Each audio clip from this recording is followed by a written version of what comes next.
One egg was missing before the hunt even started. Lady Dolly Bantry checked the baskets. Her list was in her hand. She frowned.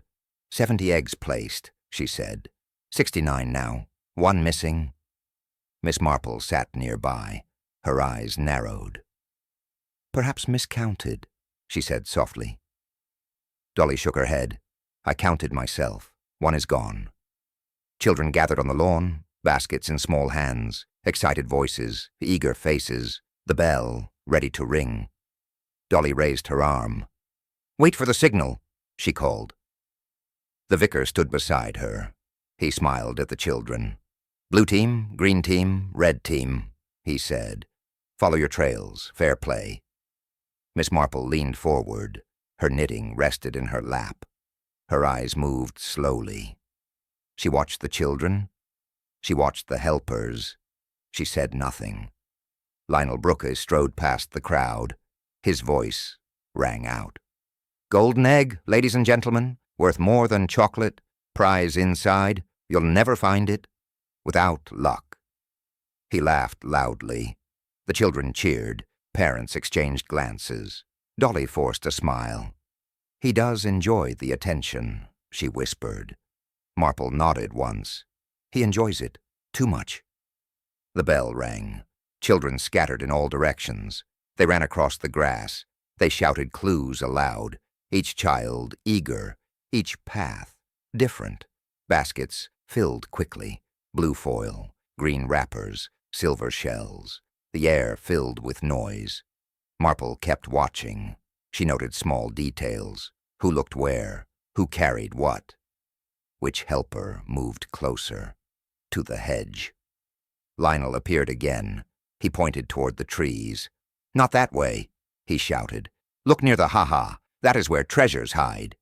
Children ran toward the slope. The ha-ha wall was steep. Mothers called warnings. Careful there. Not so close. Lionel moved to the front. He waved his arms. Here, look closer. I see something shining. He bent his body low. He stepped onto the damp grass. Shoes slipped, slightly. Marple's eyes sharpened. She leaned forward. Her voice murmured, Not safe. Dolly looked alarmed. What's he doing? Lionel stretched his arm out. Golden egg, he cried. A gleam caught the light. Children gasped. Parents stood still. Lionel leaned further. His weight shifted. One shoe slid. On the edge, his fingers reached forward. The shining egg balanced in the grass. A full step more. Miss Marple gripped her needles tight. Her lips moved silently. Don't. But Lionel did not stop. He bent too far. The grass gave way. His arms flailed wide. The crowd shouted in unison. Lionel Brooke tipped forward. He fell into the ha-ha. No one expected laughter to turn into a scream. Children cried out. Mothers rushed forward. Dolly gasped loudly. Help him! Someone help! Lionel lay twisted at the bottom, arms stretched awkward, face pale, body still. Several men scrambled down. They pulled at his coat. They turned his head. No response. Is he? Dolly whispered. No one answered. Silence pressed over the group. Then a child cried. Inspector Slack appeared from the side. He pushed through the people. He raised his hand. Clear the way, he ordered. Voices obeyed. Space opened. Slack knelt by the body, pressed fingers to the neck. He leaned back.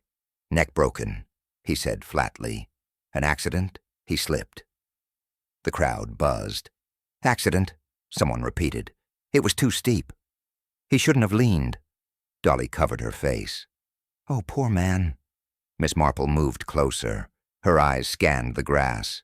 She looked at Lionel's jacket. She bent slightly. Her nose twitched. She whispered.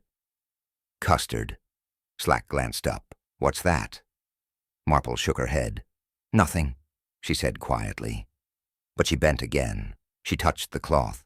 She brought her fingers close. The smell was clear, rich, sweet. Dr. Haydock arrived, bag in hand. He checked Lionel's limbs. He touched the head gently. He frowned. "Well?" Slack demanded. Haydock shook his head. "Neck broken, yes, but see here." He pointed at the shoulder. "Bruising, rounded mark, not from fall alone." Slack scowled. "Could be from the ground." Haydock didn't argue. He nodded slowly. "Could be. Hard to say." Children were pulled back. Mothers guided them away. Some still sobbed. One boy whispered. He shouted, "Golden egg." Marple's eyes stayed fixed. She looked at the slope. She looked at the grass. Her voice low. "Not from chance," she murmured. Dolly touched her arm. "What did you say?" Marple looked at her, eyes sharp, words steady. This was not chance. A sweet smell does not come from the grass. Marple bent lower. She touched the soil near Lionel's sleeve. Her fingers brushed a small square. She lifted it carefully. A wrapper. She held it to the light. Bright yellow paper, sticky edges. She sniffed. Custard. Dolly leaned in. "What is that?" Marple answered quietly. "Cake wrapper, custard filled." Dolly frowned. "Why here?" "No one eats here." Marple folded the wrapper, slipped it into her bag, face calm, eyes sharp. Dolly shook her head. "I don't understand. Couldn't it have blown here?" Marple's reply was soft. "Wind does not choose so carefully." Helena Brooke approached, face stiff, arms crossed, voice even. "Is it finished? Can we take him away?" Dolly looked shocked. "Helena, your brother—" Helena cut her short. "He was careless, always was. Now it is over." Her tone carried no tremor. Her eyes stayed cold. Dolly whispered to Marple, "She shows no grief." Marple only nodded. Sometimes grief hides too well. Sometimes it never exists. Iris Vale came running, apron stained, cheeks red. She pointed at Marple's hand. "That wrapper, that is mine." Dolly turned. "Yours?" "Yes," Iris said firmly. "Custard pastries. I baked them for the tea table. People love them. That's my paper." Marple raised a brow. Strange place to find it. Iris flushed. Perhaps someone dropped it. "By the ha-ha, Marple asked. Iris looked away. "People wander. Someone must have taken one outside." Dolly's tone was doubtful. "Before the hunt? I don't think so." Iris snapped back. "You think I put it there? Is that it? You think I fed him?" Marple didn't answer. Her eyes stayed on Iris. Silence pressed harder than words. Iris shifted, wiped her hands nervously. Slack walked past. "Talking of sweets again? Waste of time. He fell, that's all." He left with a shake of his head. Haydock followed with his bag. "I'll take him to the hall. Formal examination, later." Helena walked beside him, not a tear on her face. Dolly exhaled slowly. "Jane, everything feels wrong." Marple gave a thin smile. "Everything's wrong, Dolly. But it leaves signs." She turned to step away. Her foot caught something in the grass. She bent quickly, fingers closed around a card, cardboard, printed rhyme. She read softly. Her eyes narrowed. The rhyme was the same as the blue trail, but the arrow pointed east, pointed straight to the ha-ha. Marple straightened. Her whisper was sharp. "This arrow does not belong. One rhyme, two directions." Timothy Clement ran forward. He clutched a card. "Mrs. Marple, look, my clue." His cheeks flushed with excitement. Dolly leaned closer. "What does it say, Timothy?" He read aloud.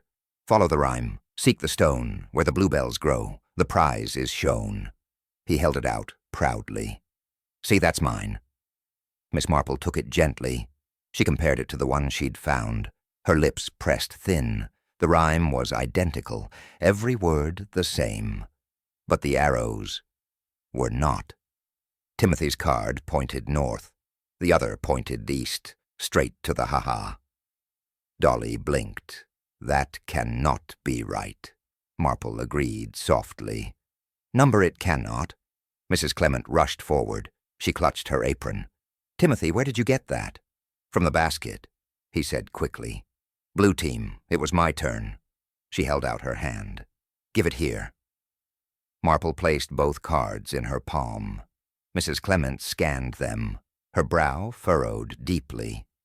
I wrote these clues myself, she insisted.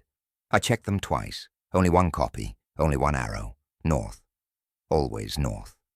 Dolly asked carefully. You're sure? Mrs. Clement stiffened. Of course. I would never make a second. Why should I? One rhyme per trail. No extras. Timothy looked puzzled. But this one looks the same. Mrs. Clement shook her head. The paper. Feel it. Heavier. That is not mine. Marple nodded slowly. Yes. The weight is different. Thicker. Bought elsewhere. She rubbed the edge with her thumb. No fray. No rough cut. Machine trimmed. Not from village stock. Slack walked up, arms crossed. Still fussing about scraps. A man fell. That's the truth. Marple looked at him. You don't find this strange? No, Slack answered bluntly. Children drop cards. Someone mislaid one. Meaningless. Haydock passed with his bag. He muttered. Stranger things happen at hunts. Then he left. Mrs. Clement bristled. It is not meaningless. Someone copied my work. Someone made this on purpose. Slack rolled his eyes. Purpose? For what? To change the game. Marple's voice cut quietly. To change the path. Slack smirked. You see ghosts where none exist. Dolly pressed her hand to her chest. Jane, what are you thinking? Marple did not answer at once. She studied both cards again. Her eyes searched each line. The rhyme was perfect, the letters neat, but one arrow betrayed the trick. It pointed the wrong way. It pointed to danger. She lifted both cards high. One light, one heavy, one north, one east. Her voice was calm, her words sharp. One is forged. Some traps are seen only when they cut. Bertie Pike stood near the hedge, cap low, chin scratched. I know that look, Miss Marple. You're thinking. She nodded once. You sell fishing tackle. He smiled faintly. That I do. Best in the county. She asked softly. Monofilament line? His eyes flickered. Aye. Clear, strong, near invisible. I sell plenty. Dolly frowned. What has fishing line to do with this? Marple did not answer. Her gaze shifted to the hawthorn. Branches stretched low, thorns curved sharp. Her eyes narrowed. She leaned closer. Fingers hovered above. Bertie stepped beside her. Careful there. Those thorns bite. Marple ignored him, her head tilted, her lips pressed thin. Yes, she murmured. Something is caught. Dolly leaned forward nervously. What do you see? Marple touched the branch gently. A thin glint caught the light. Almost nothing, but not nothing. She pinched it between her nails. Clear line, smooth surface. She tugged slightly. It held firm, then snapped free. She held it up. Transparent. Fine. Dolly gasped. I can barely see it. Bertie nodded grimly. That's monofilament. Mine likely. Not many shops sell it round here. Slack walked up, arms folded. What's this then? String? You're chasing shadows. Marple answered quietly. Not string, a snare. Slack snorted. Ridiculous. He slipped, that's all. Don't spin tales of traps. Dolly pressed him. But if this line was tied here... Slack cut her short. He tripped on wet grass. End of matter. Bertie spoke again.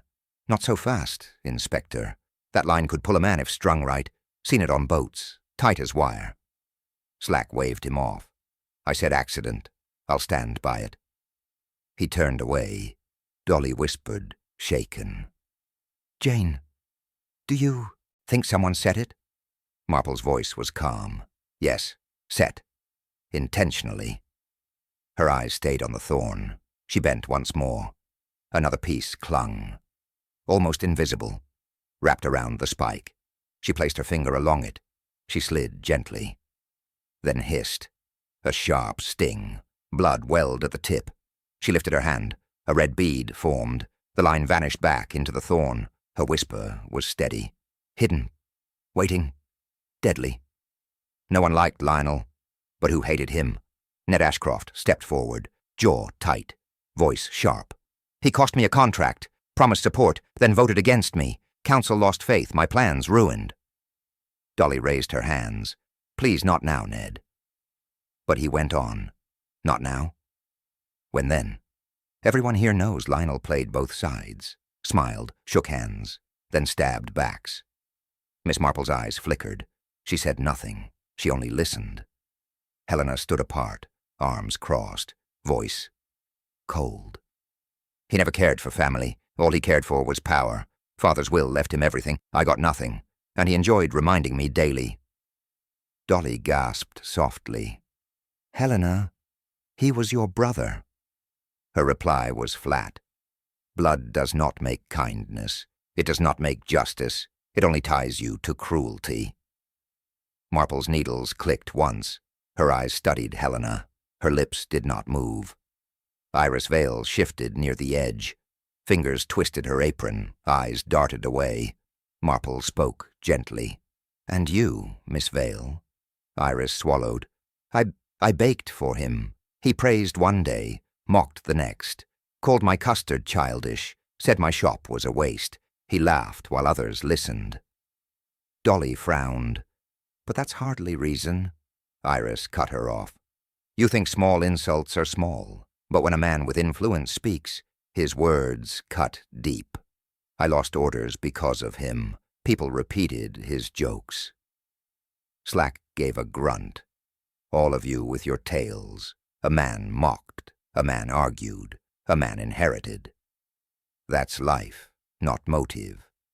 Reverend Clement raised his voice.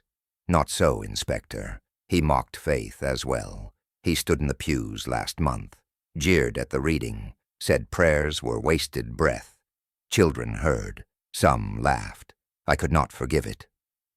Silence spread. Dolly whispered, troubled. So many wounds, so many slights. Marple's gaze swept the group. She spoke softly. Words carry weight, insults, betrayals, greed. They do not vanish. They fester.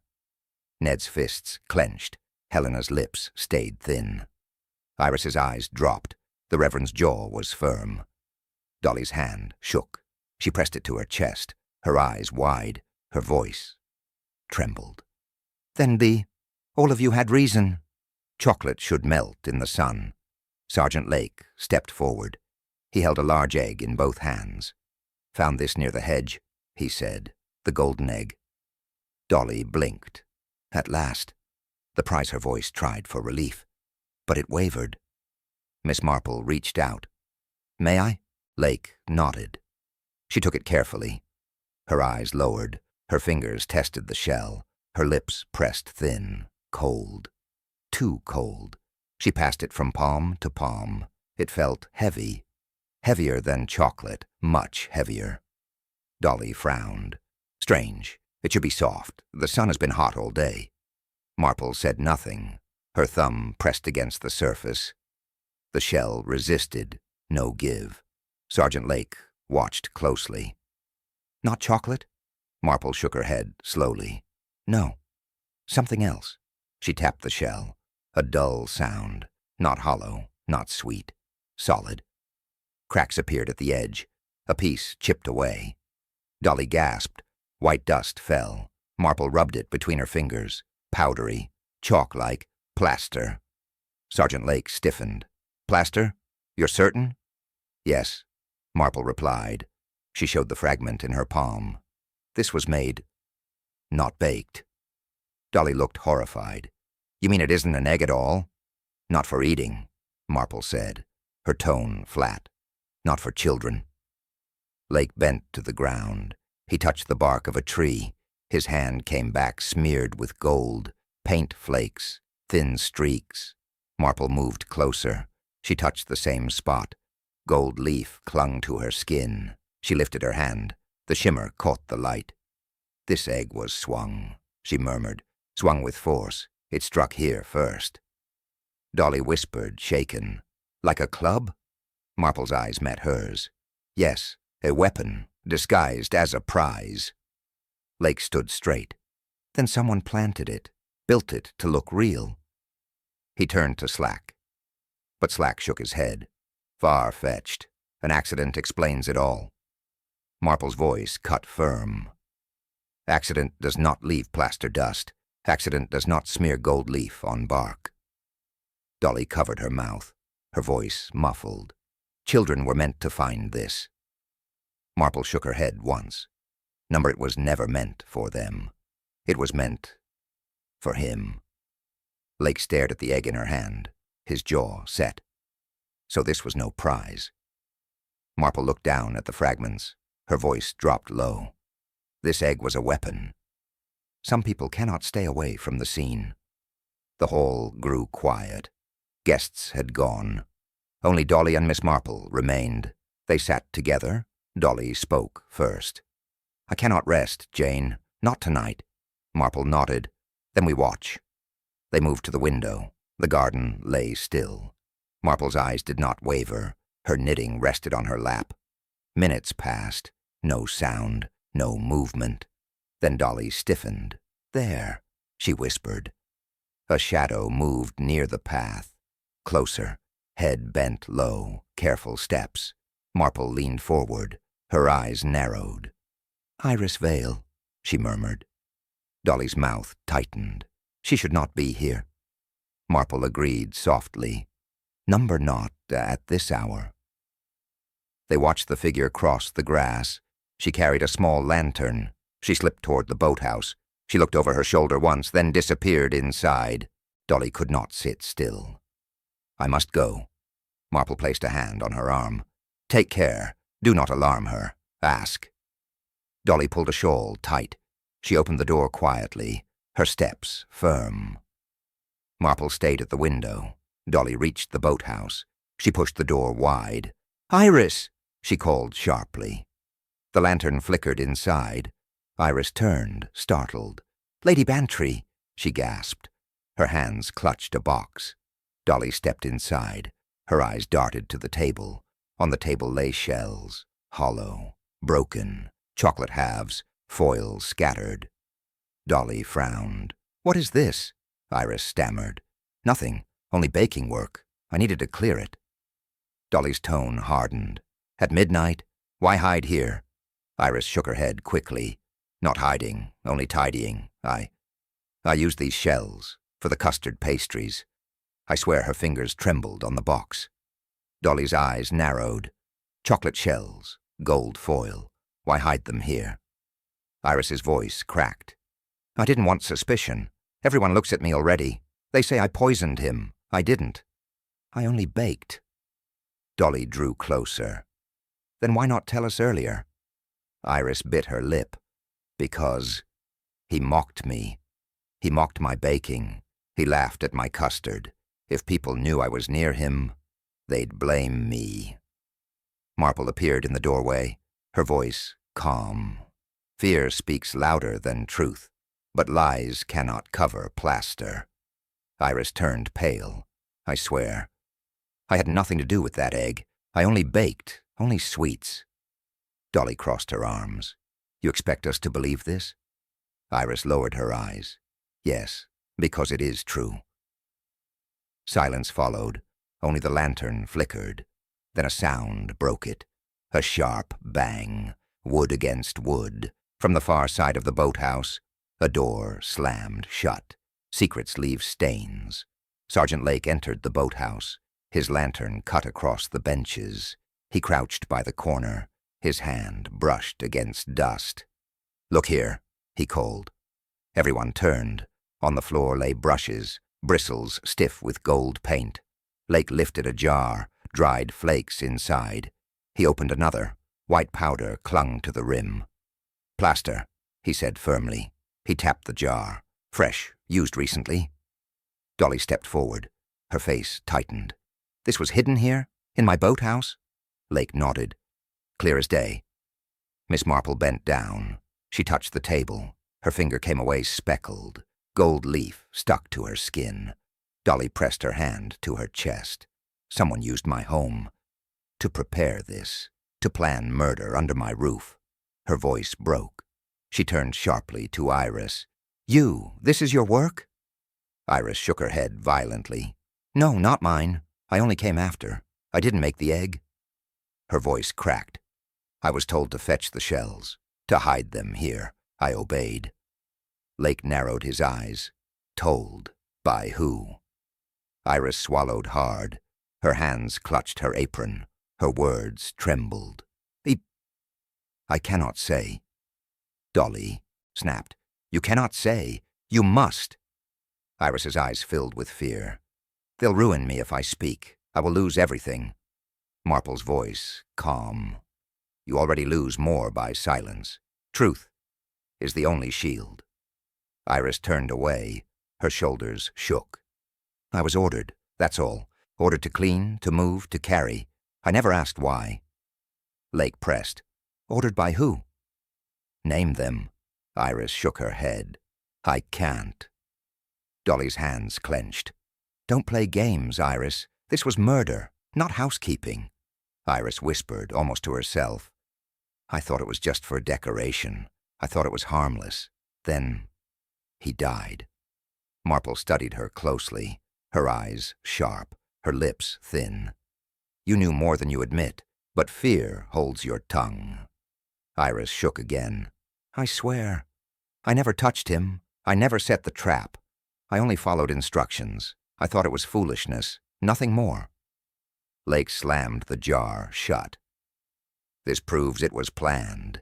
Egg built, plaster poured, gold leaf applied, all hidden here." Slack appeared in the doorway.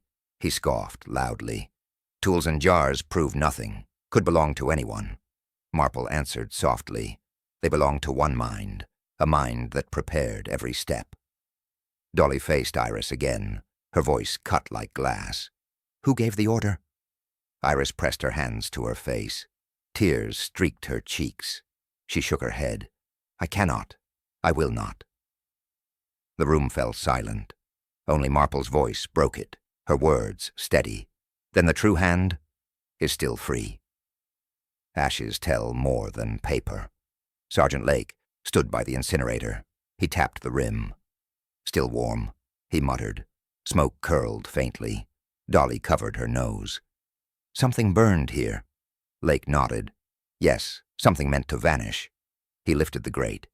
Ash spilled down. Black chunks clung together. Among them, twisted metal.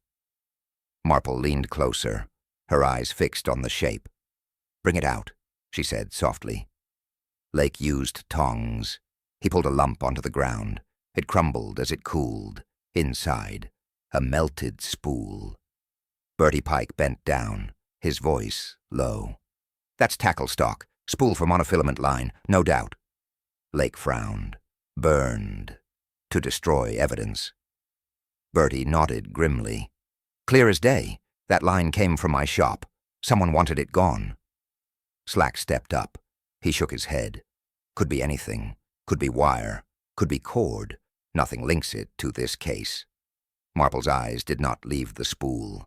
"It links, because the thorn cut me. The line was there. Now the spool is gone. That is connection." Slack grunted. "Still no proof of murder, only guesses." Lake stiffened. "Not guesses, Inspector. Signs. Repeated signs." Dolly pointed at the ash. "See the melted plastic? It's not wire. It's fishing line. Everyone can see that." Slack waved her off. "You're all led by imagination. The man slipped. He died. End of it." Bertie spoke firmly.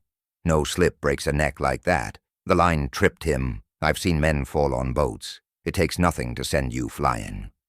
Slack sneered. "And who tied it?" "You, Pike. Easy for you to claim."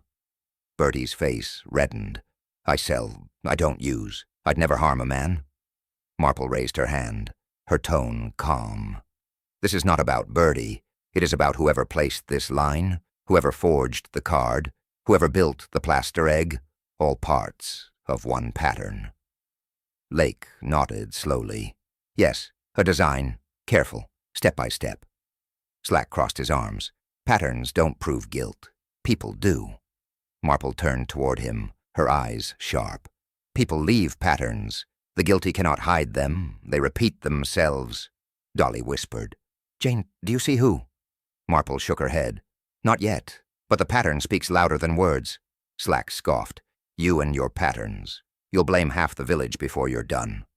Marple's reply was firm. Not half, only one. The one whose steps fit the design. Lake placed the spool back on the ash, his voice steady. This was not chance. It was planned. Slack turned away. Planned or not, you'll never prove it. Marple's whisper followed him. Proof is in the pattern. The pattern never lies. Gossip can kill the wrong person. The villagers gathered in the hall. Whispers spread quickly. Eyes turned to Iris, accusing. One man spoke loud. She baked the custard. Another added, she hid shells in the boathouse. A third shouted, she poisoned him. Who else could it be? Iris stood trembling. Her hands clutched her apron. Her lips moved. But no sound came. Finally she cried, I did nothing. I only baked. The crowd ignored her. Accusations grew louder. She's guilty. She hated Lionel. She planned it. Miss Marple sat still, her hands folded, her eyes watching carefully. She said nothing, not yet. Dolly moved closer. Jane, they'll tear her apart. Marple's reply calm. Watch who defends her. Helena Brookie stepped forward, her voice sharp. Leave her alone. She is innocent. The crowd turned to her. You defend her? Someone asked. Yes, Helena snapped. She worked for us. She is no killer. You are blind with gossip. Her tone was fierce, stronger than expected, almost desperate. Marple's eyes narrowed. Her knitting rested silent. She studied Helena closely. Iris clung to Helena's arm. Tears ran down her face. Thank you, she whispered. Helena patted her hand quickly. Do not fear. They will not touch you. Dolly leaned toward Marple. Strange. She defends her too hard. Marple nodded once. Too hard indeed. The villagers hesitated. Some muttered, but Helena's anger unsettled them. They stepped back. Slack entered then. What is all this noise? He glanced around. Shouting. Proves nothing. Go home. Slowly the crowd dispersed. Murmurs faded. Iris remained close to Helena. She wiped her cheeks. Dolly whispered again. Jane, it feels wrong, as if Helena shields her. Marple answered softly. Yep, or shields herself. Helena turned suddenly. Her eyes flashed. What did you say? Marple's voice mild. Nothing, my dear. Only thinking aloud. Helena sniffed. Then think of facts. The egg was heavy. It could not be carried by Iris alone. The room froze. Dolly's breath caught. Marple's eyes fixed on Helena, her voice low. No one mentioned its weight. Dolly gasped sharply. Then how do you know? The line leads to only one hand. Sergeant Lake crouched near the ha-ha. He pressed a stick into the soil. He marked prints carefully. Footsteps here, clear as day. Dolly peered down. Whose are they? Lake traced them slowly. Heavy soles, pointed toe, woman's size. Slack folded his arms. Plenty of women here, means nothing. Lake ignored him. He lifted a scrap of plaster. White dust clung to it. He pressed it against a shoe print. Marple leaned forward, her eyes sharp. Compare, she said. Lake nodded. He brought out Helena's shoes. Soil still clung to them. He pressed plaster against the heel. Perfect fit. Smears lined together. Dust transferred easily. Dolly gasped. Her shoes? Lake answered flat. Yes, exact match. Helena stood stiff, her chin high. Coincidence. Anyone could step there. Soil shifts. Marple's voice, calm. Plaster does not lie. It marked your heel. Helena's face hardened. I walk the grounds. That proves nothing. Dolly's voice trembled. We were all here as friends, now. Now it feels like enemies. Marple's gaze did not soften. Truth pulls friends apart, but only truth heals. In the end. Slack waved his hand. Enough riddles. Shoes and smears don't hang a person. We need more. Lake stood firm. This is more than enough for suspicion. Egg prepared, line strung, plaster matched, all fits. Slack shook his head. No jury would take it.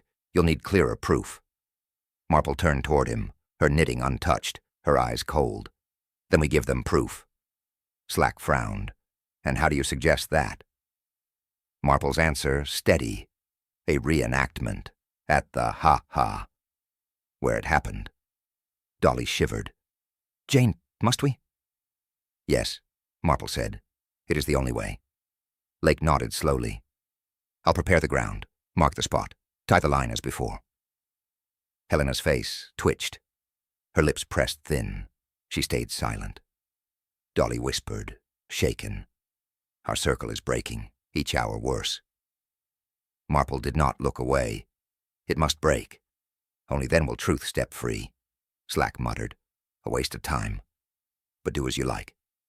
Lake straightened. We will. And we'll see who stumbles. Marple's voice ended it. Firm, clear. Tomorrow we reenact. At the ha-ha. Once a trap is set, it can be sprung again. The villagers gathered near the ha-ha. Faces tense. Voices hushed. Marple stood in front. Watch closely, she said. Her eyes moved to Dolly. You will walk as he walked, basket in hand, slowly. Dolly hesitated. Must I, Jane? Marple nodded. Yes, to show what was hidden. Sergeant Lake crouched by the hedge. He tied a clear thread across the path, fixed it tight between thorns, almost invisible. Dolly clutched a basket. She stepped forward carefully. The crowd leaned closer. No one spoke. Marple raised her hand. Now, Dolly, walk as if searching. Dolly lowered her eyes. She pretended to look for an egg, her steps slow. Her shoe caught. She lurched forward. The basket swung wildly. Gasps broke from the crowd. Lake jumped to steady her. Careful, he called. Dolly clutched his arm, her breath quick. The line snapped loose. It twanged faintly. Lake held it up. Clear thread stretched in his hand. Murmurs spread. Look at it. Invisible. It could trip anyone. Slack scowled. A trick. She stumbled by chance. Marple shook her head. Not chance. Intention. This is proof. She stepped closer. She touched the thread. Her finger pressed lightly. It cut across her skin. She held it high. The same line, the same snare. It pulled him down. The villagers muttered louder. One woman whispered. Then it was murder. Another added, planned murder. Helena's face paled. Her lips pressed together. She stepped back slightly, her eyes fixed on the ground. Dolly's voice shook. I felt it, Jane. It dragged my foot. If Lionel leaned forward, he'd fall. Marple answered firmly. Yes, that was the design. Lake nodded. Set here, strung tight, strong enough to trip, hidden well. Slack muttered, unwilling.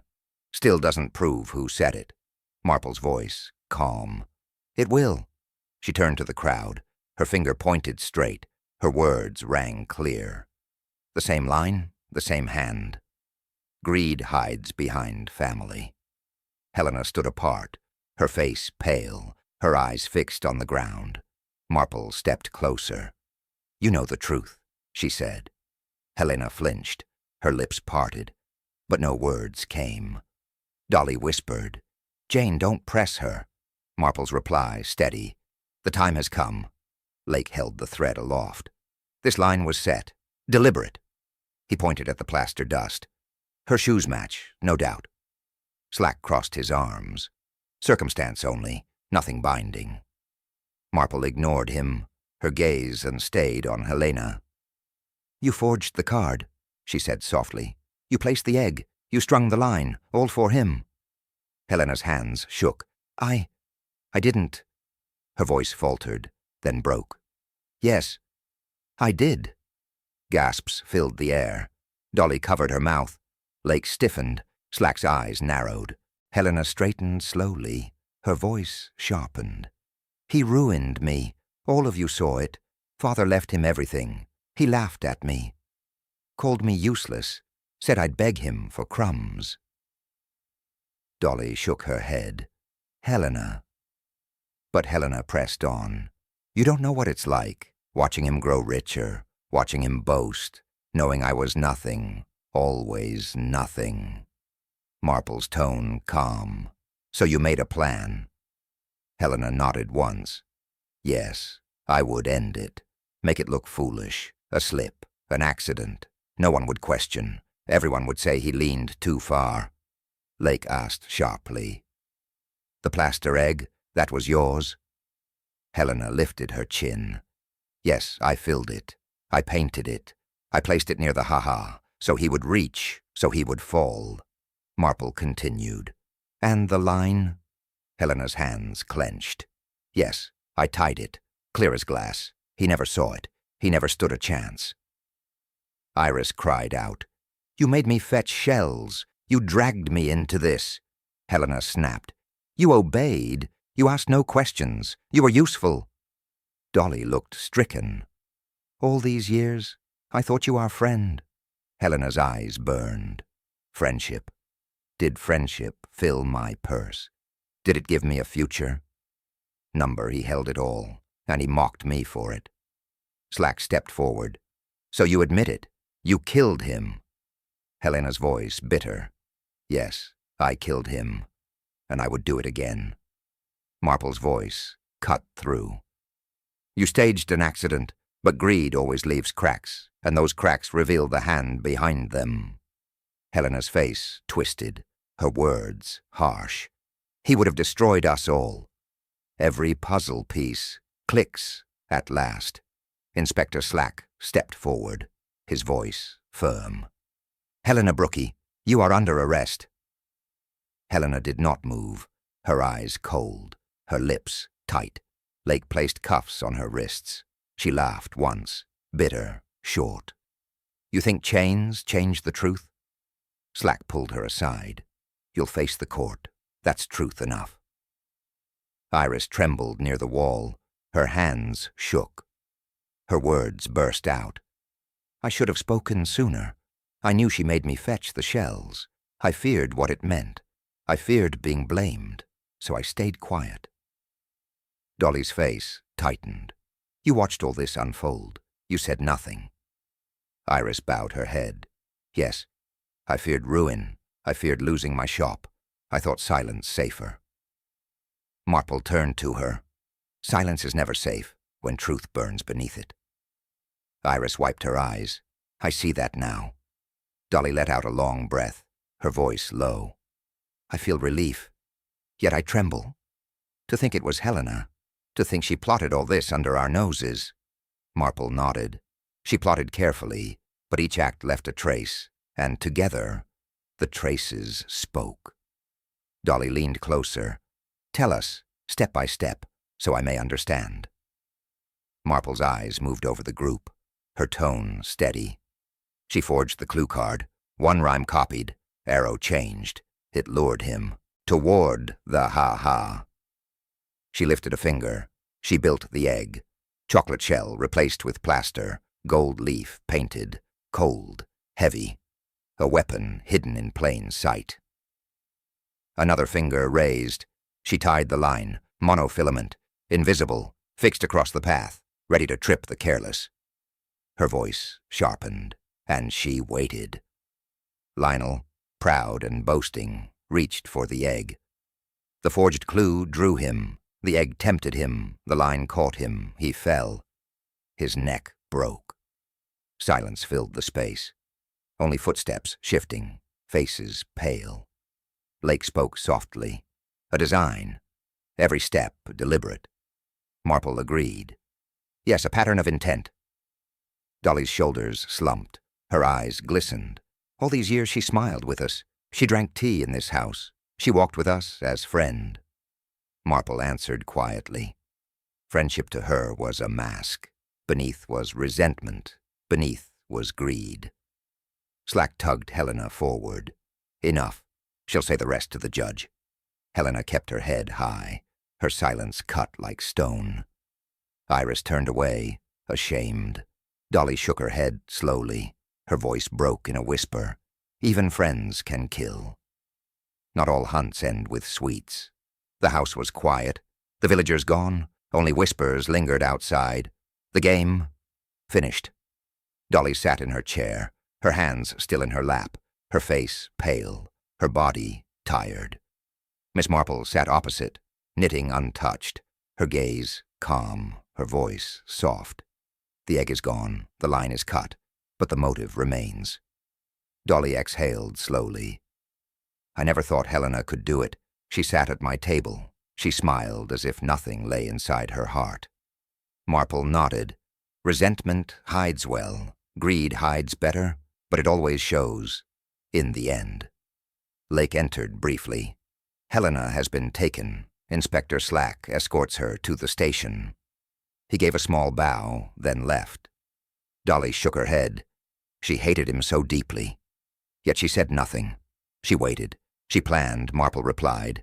Yes, human patience is long, when fed by anger. Iris passed by the door, her head lowered, her steps slow. She said nothing. Dolly's eyes followed her. Do you believe her, Jane? That she only obeyed. Marple's reply steady. Yes, fear made her weak, but weakness is not the same as murder.